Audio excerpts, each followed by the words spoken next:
The Wyoming sun beat down hard on the dusty hills of painted rock, casting long shadows across the makeshift arena at the heart of the annual Working Dog Expo. Vendors called out over loudspeakers, children chased one another around hay bales, and veterans in faded ball caps leaned on walking sticks, sipping iced coffee as they waited for the main event. A hush began to fall as Raymond Ray Whitehorse stepped into the ring. He didn't need a microphone. At 64, Ray still carried the kind of presence that silenced a crowd. His long braid of silver hair swayed behind his broad shoulders, and the sun glinted off the turquoise concho belt he wore like armor. A Vietnam vet, tribal chief, and lifelong dog handler, Ray had spent most of his life earning respect and the rest defending it. But today, he wasn't offering wisdom. He was offering a dare. Beside him stood a beast, a German shepherd, massive and thickly muscled, with a jagged scar that stretched from his flank to just above his haunch. His coat was charcoal black, but it wasn't his size or coloring that unsettled the crowd. It was his eyes. They were wild, untrusting, the kind of eyes you saw in something that remembered war. "This here is Blitz," Ray announced, motioning to the dog with a firm, gloved hand. Former military working dog, served 2 tours, caught in an ambush in Kandahar, lost his handler, spent a year in rehab. They called him unfit, dangerous. Blitz growled low, teeth bared. Ray let the pause stretch. "Now, I don't believe in throwing away what still has value. But I also don't believe in sugarcoating hard truths. This dog has put 2 handlers in the hospital since we brought him in. If you think you've got the guts, the discipline, and the soul to reach him, step forward." The crowd shifted uncomfortably. A few chuckled nervously. One teenage boy leaned toward his buddy and whispered, 5 minutes. I couldn't last 10 seconds. Ray's face stayed stony. "I'm not selling him. I'm not adopting him out. But if you can get him to sit, stay, and heal for 5 minutes, I'll give him to you, no charge. That's a promise." More silence. Blitz snarled again, lunging against the heavy-duty lead Ray held tight in his fist. The dog's entire body was taut with tension, as if ready to explode. Ray muttered something low in Lakota and took a cautious step back. Still, no one moved forward. And then, she appeared. From the edge of the crowd, a woman stepped through the gate into the ring. She was young, maybe mid-20s, wearing worn combat boots and desert camo fatigues that had seen real battle. Her brown hair was pulled into a tight bun under a faded army cap, and her posture, rigid, squared, precise, marked her immediately to the veterans in the crowd. She didn't ask for permission. She didn't look at Ray. She looked only at the dog. And the moment Blitz saw her, the growling stopped. Ray's brows furrowed. He instinctively tightened the leash. "Ma'am," he said, voice flat but edged with warning, "that dog doesn't know you." The woman kept walking. Her movements were deliberate, controlled, her boots stirring up dust as she closed the space between them. 10 feet, 8, 5. Blitz's ears perked, his tail twitched. Not an aggression, but something closer to recognition. "Ma'am," Ray repeated louder now, and a note of uncertainty crept into his voice. "You need to step back. He's unstable, doesn't respond to commands from strangers." She finally stopped, looked straight at the dog, and softly, in near-perfect German, said one word. "Platz." Blitz sat. Just like that. No growl, no resistance. Just obedience. Instant, precise, as if drilled into his bones. Gasps rippled through the crowd. One older woman clapped a hand to her chest. Ray stood frozen, eyes narrowed, lips parted like he'd just seen a ghost. The woman knelt down slowly, hand extended, palm up. "It's okay, boy," she murmured. I'm here. Blitz inched forward, tentatively, as if afraid it was a trick. Then his nose touched her hand, and he let out a sound that no one expected from a dog his size, a low, relieved whine. The moment didn't last long, but it was enough. Ray stepped forward, confusion twisting his usually composed face. Who the hell are you? She stood slowly, dust on her knees, sun in her eyes, and finally met Ray's gaze. Elena, she said. Elena Marlowe. Ray blinked. The name didn't register. She stared at him, unblinking. He's not a challenge, she said, voice even but tight. He's not dangerous. And he sure as hell isn't yours. A pause. He's my dog. The crowd erupted into whispers. Ray didn't move. His fingers were still clenched around the leash, but his grip had loosened just slightly. The name, the girl, that voice. It stirred something he hadn't let himself think about in decades. And Blitz? Blitz stood beside Elena now. Not stiff or threatened, but calm, watchful, loyal, as if nothing about this was new. As if he'd been waiting for her to come home all along. The trailer was small and sun-bleached, parked at the edge of a gravel lot behind a roadside diner that hadn't served coffee since Reagan was in office. Inside, the air was thick with the stale scent of desert dust, cracked vinyl cushions, and the metallic tang of tension. Elena sat at the tiny table, her army duffel bag at her feet. The bag held everything she owned now. 2 uniforms, a pair of jeans, 1 framed photo of her and Blitz, and a folded letter that had changed the course of her life. Blitz lay beside her, head resting on his paws, eyes locked on the door like he was still guarding her 6. She ran her fingers along the edge of the letter again. Her mother's handwriting was shaky, cancer having turned her once bold script into something frail and uneven. But the message it carried was anything but weak. Elena, there's something I should have told you a long time ago. I thought I was protecting you. I was wrong. Your father's name is Raymond Whitehorse. He lives in Painted Rock. He may not have known about you, but he knew me and what we had.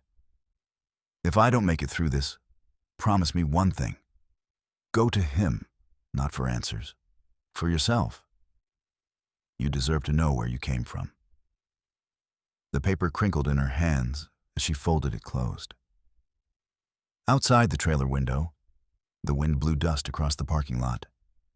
Somewhere beyond that horizon, the man she had confronted just hours ago was probably trying to make sense of her name, her face. The dog who had sat on command like no one else had ever gotten him to do.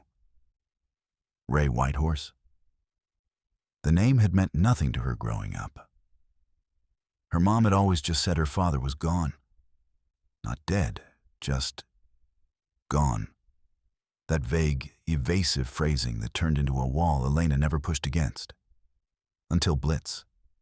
Until everything came crashing down. 2 years earlier, Kandahar province, Afghanistan. It was supposed to be a simple supply run. Nothing fancy, nothing dangerous. She and Blitz were part of a med-evac unit, clearing the road ahead for IEDs and sniffing for danger.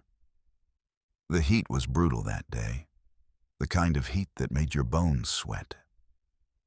Elena had just radioed in a status check when Blitz stopped cold in his tracks, ears stiff, nose twitching. She didn't need to ask why. Down, she whispered, and dropped beside him into the dirt. The explosion tore through the convoy moments later. Chaos, fire, screams. She remembered crawling toward the overturned Humvee, her arm dislocated, her face slick with blood. Blitz had dragged her the last few yards behind cover, shielding her with his body as shrapnel peppered the air. When she woke up in a medical tent 3 days later, he was gone. Deemed too unstable to be returned to the field, reassigned. eventually listed for transfer to a contractor kennel in the States. She'd tried to track him down for months, got stonewalled. Then her mom got sick and everything else went quiet. Until one night, while flipping through a local news segment about working dog expos in the Southwest, she saw him, Blitz, standing beside Ray Whitehorse in full command. Scarred, but unmistakable. Now, they were back together. But the past wasn't done digging. A knock came at the trailer door. 2 sharp raps. Elena tensed. Blitz was on his feet in an instant. "Easy," she whispered, and cracked the door open. Standing outside was a woman, mid-60s, silver hair tied in a bun, wearing denim and a faded red blouse with turquoise beads along the collar. "You must be Elena," she said. Elena raised a brow. "And you are?" "I'm Ada Whitestone, elder of the White Horse Band, council advisor. I was there when you walked into the ring today." Elena opened the door wider, motioned toward the opposite bench. "Come in, I guess." Ada stepped inside slowly, eyeing Blitz with quiet respect. "He doesn't growl at you," she noted. "He wouldn't. He saved my life." Ada nodded as she sat. "He hasn't let anyone near him since he arrived, except Ray." "Well, now you know why." There was silence for a moment, the kind that comes before hard truths. Ada finally broke it. "You're Marissa's daughter." That name hit harder than Elena expected. "You knew her?" "I did. We all did, in a way." Ray was different back then. Young, stubborn, full of fire.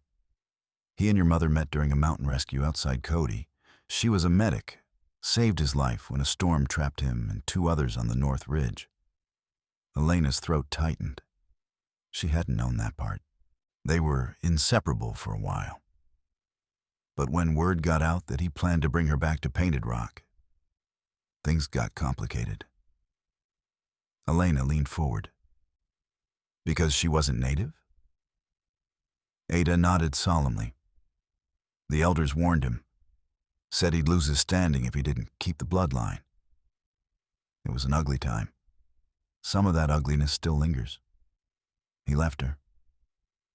Ada's eyes flicked to hers. "He stayed for the tribe. Doesn't make it right. But that's the truth." Elena exhaled hard, rage and sadness tangling inside her. Ada reached into her bag and pulled out a folded envelope. "Your mother sent this to Ray 24 years ago. He never opened it. I found it when we were clearing out the old archive boxes." Elena opened it with trembling fingers. Inside was a photo.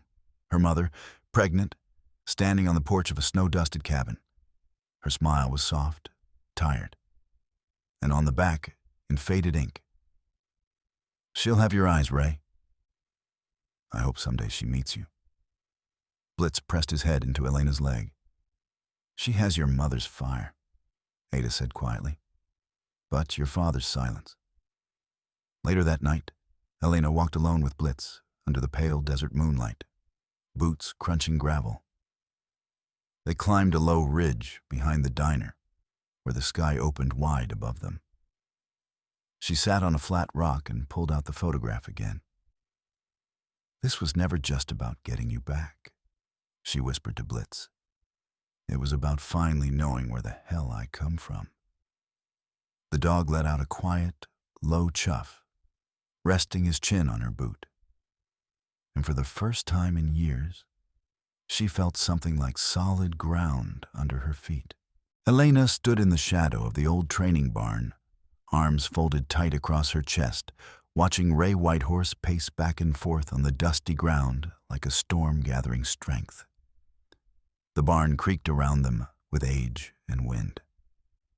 Blitz lay at her feet, unmoving but alert, like he sensed the tension in the air and was ready to step between them if needed. Ray finally stopped pacing and faced her, his jaw set, his eyes unreadable. "You blindsided me." he said, voice low but thick with heat. In front of the whole damn community. I didn't plan to, Elena replied. But when you stood there pretending Blitz was some broken, untrainable animal, I wasn't going to stay quiet. You could have come to me privately, explained. And you would have listened? She shot back. Would you have believed me without proof? Without a performance? Ray narrowed his eyes. You came here to make a point. I came here because that dog is mine. And because my mother, her voice caught, wanted me to find you. Ray's expression tightened. So you knew. She told me before she died. Told me you were too much of a coward to claim us. His head jerked slightly, as if the word had landed like a slap. You don't know what happened. I know she raised me alone. I know she worked 3 jobs when her cancer got bad. I know she died with your name still on her lips. Silence filled the barn like smoke, thick, bitter. Ray looked away first. She never answered my letters, he muttered. I sent money, tried to stay away like she asked. Letters? Elena asked, eyebrows raising. She never got them. That stopped him. She stepped forward, voice cooler now. Your letters didn't reach her. You think I'd be here, filled with 2 decades of fury, if I'd grown up knowing you at least tried? Ray's shoulders slumped slightly, some of his anger deflating. Martin said it was better this way, he said quietly. Said dragging all that into the open would tear the family apart. At that, Blitz growled. Elena stared. Your brother had no right. He was trying to protect me. No, she said. He was protecting himself. That evening, Elena returned to the council center where Ada had offered her a small room in the back wing. No more than a cot and a dusty desk, but enough for a few nights. She dropped her bag inside and was about to shut the door when a folded manila envelope slid beneath it. She bent, opened it, and froze. Inside was a formal document, stamped and signed. A notice of removal from Painted Rock Reservation grounds, issued by Martin Whitehorse in his role as interim council administrator. The stated reason, unauthorized access to tribal property, disorderly conduct, and interference with scheduled events. Beneath that, in smaller print, was a veiled warning.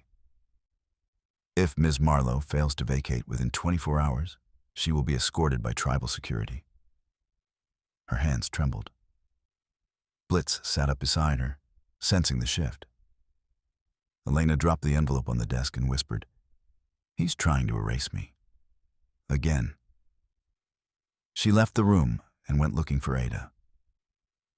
They found each other near the archive shed, where old financial records and training files were kept under lock and dust. Ada had just finished her evening walk and listened without interruption as Elena explained the removal notice. I suspected this would come, Ada murmured.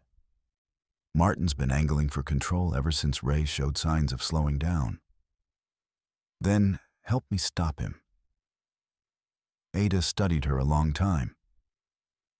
You want to fight a man who spent his whole life manipulating elders and council votes? I don't want to fight, Elena replied. But I won't be pushed off land my father's blood helped build. Ada nodded, then motioned toward the shed. Together, they pried the lock off the old door, and inside, amid boxes of dusty tribal ledgers and old handler files, Elena found what she didn't know she was looking for. A folder marked K9 Budget Reports, Internal Use Only. She opened it and scanned the first few pages, invoices, supply orders, grant applications, and beneath that, payment logs, some from federal contracts, others from tribal accounts. The signatures didn't match. She flipped faster, pulling out a separate binder tucked in the back. More ledgers, these ones clean, consistent, professionally kept. This, this doesn't line up, she said. These reports say the training center is barely breaking even. But this binder says it's running at a net loss every quarter. And the dates? The discrepancies start showing up about 6 years ago. Ada leaned in, frowning. That's when Martin convinced Ray to digitize the accounts and let him manage the finances. And I bet he's been cooking the books ever since, shifting funds, hiding it behind red tape.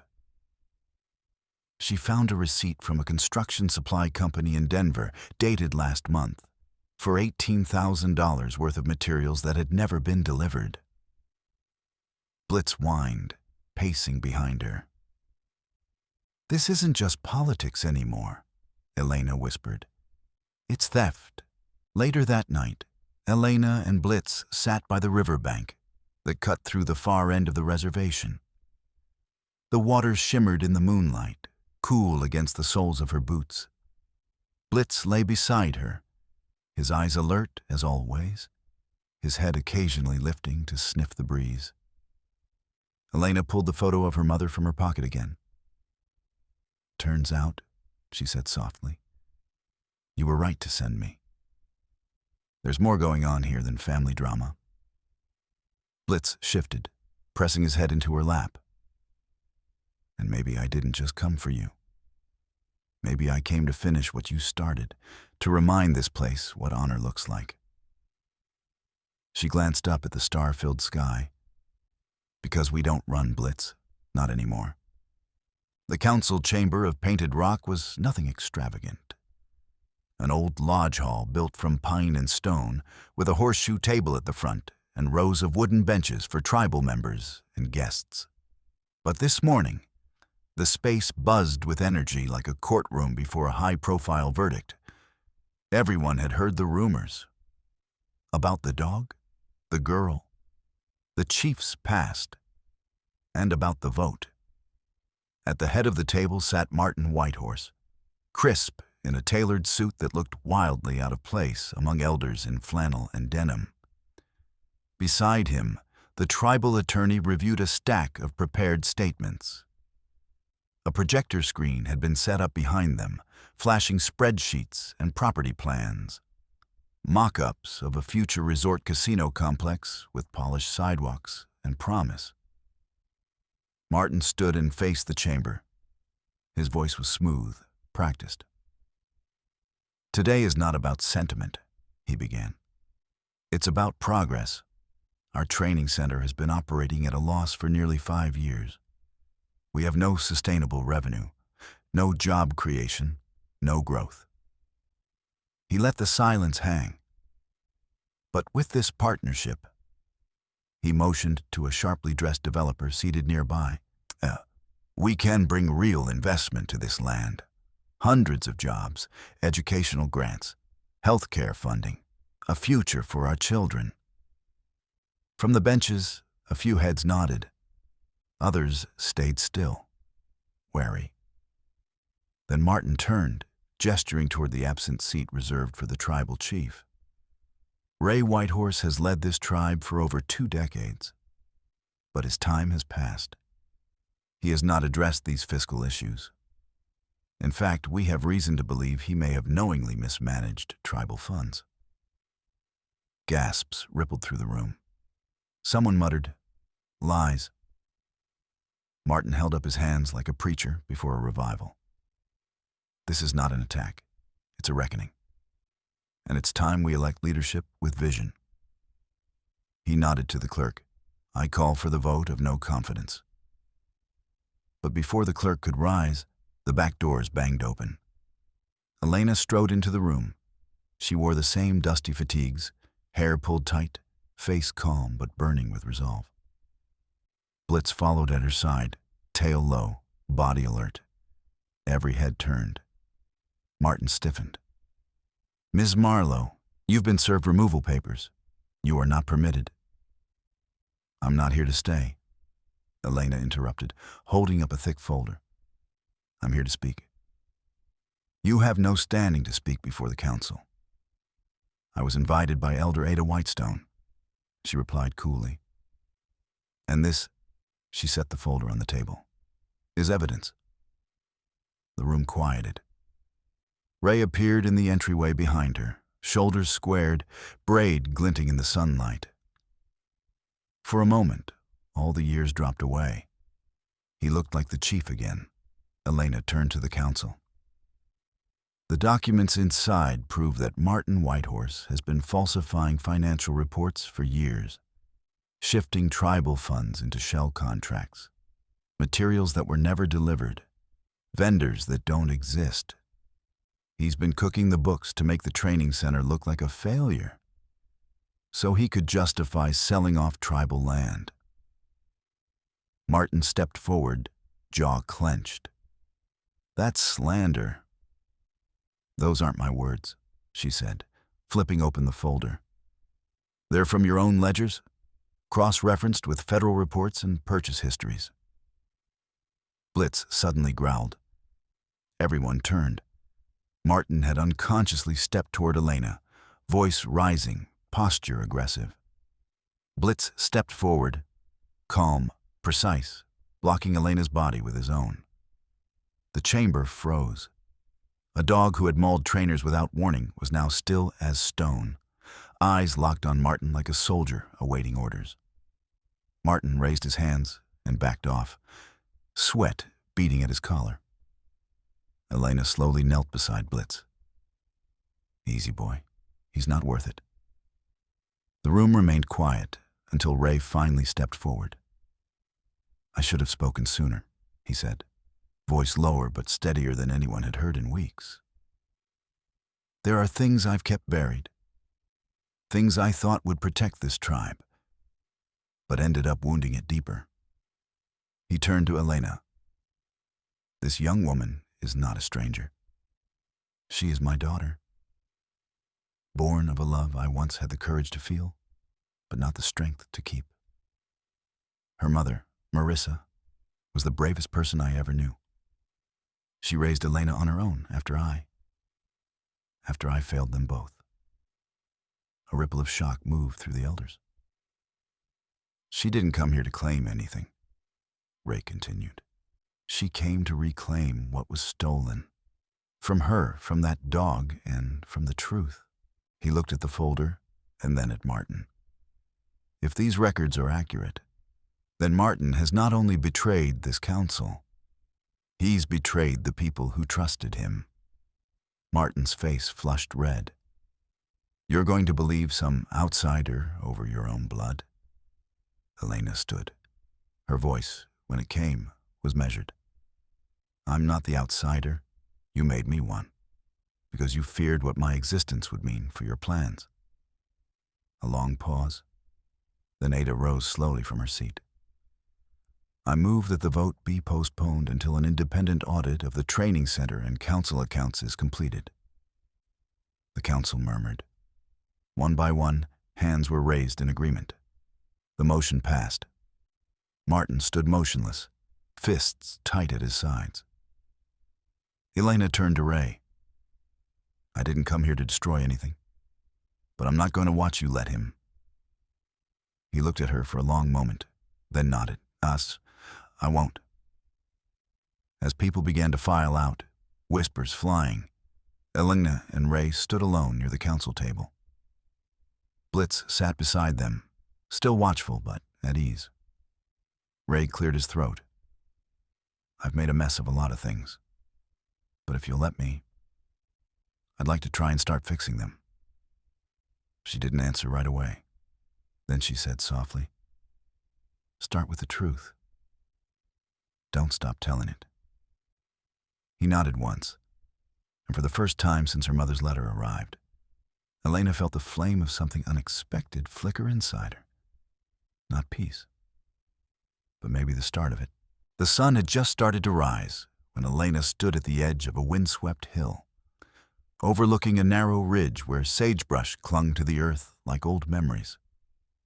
She knelt down slowly, brushing dust from a small granite marker etched with her mother's name, Marissa Dawn Marlowe, 1967 to 2024. She healed the broken, even when she was breaking. In her hand was a tiny feather-shaped carving, no bigger than her thumb, polished smooth from years of passing between fingers.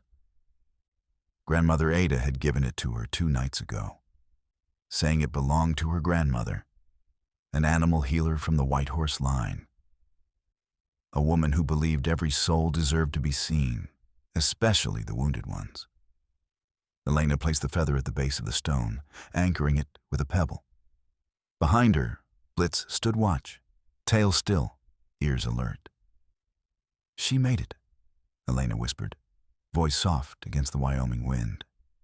"She made it through everything. And now I know why she wanted me to come back here. She wasn't sending me to you." She glanced at the grave. "She was sending me home." Blitz stepped forward, resting his muzzle on the stone. He stayed like that for several heartbeats, unmoving, his body language more reverent than any prayer. It wasn't trained behavior. It was instinct, memory, loyalty. She reached down, threading her fingers into his thick fur. "You remembered her, didn't you?" she murmured. "Even after all this time." Blitz didn't move, but his eyes held hers, warm and unyielding. Back at the training center, things had changed. Ray had called an emergency town meeting the day after the council postponed the vote. He stood before dozens of tribal members, many angry, others confused, and took full responsibility for his silence. He confirmed Elena's lineage, publicly admitted that he had abandoned Marissa out of fear and pride. He didn't try to excuse it. He didn't beg for forgiveness. He simply told the truth. Some walked out. Others stayed. That night, Ada came to Elena's cabin with a box wrapped in soft buffalo hide cloth. She handed it to her without a word. Inside was a necklace, weathered leather cord, small turquoise beads, and a carved wolf at its center. The beads were cracked in places, the cord worn, but the craftsmanship still held. "She wore this," Ada said. "Every day she worked with animals. Said it reminded her she wasn't healing alone, that she was part of something older, wiser." Elena turned the necklace over in her hand. "Why give it to me?" "Because she was your blood. And now this center, these dogs, they are too." A week later, Elena stood before the old wooden gate of the Healing Hands Canine Program, newly carved signage above it still smelling of pine. Inside, volunteers moved about the kennels, veterans, teenagers, a retired police officer who had nearly given up on people. Dogs with stories behind their scars wagged cautiously, learning to trust again. Blitz sat beside a nervous young man in a Marine Corps jacket, nudging a tennis ball into his lap. The man laughed, soft, hesitant, but real. Ray stood watching from a few yards away, arms folded, expression unreadable. "You never gave up on him," he said. Elena glanced at Blitz. "He never gave up on me." Ray nodded, then handed her a small envelope. "From the Department of Defense," he explained. "Official transfer of ownership. Blitz is yours. No red tape left." She took the envelope, carefully tucked it into her back pocket. "Also," Ray added, reaching into his coat again, "something else." This time it was a folded letter, yellowed and worn. "I found it in an old drawer.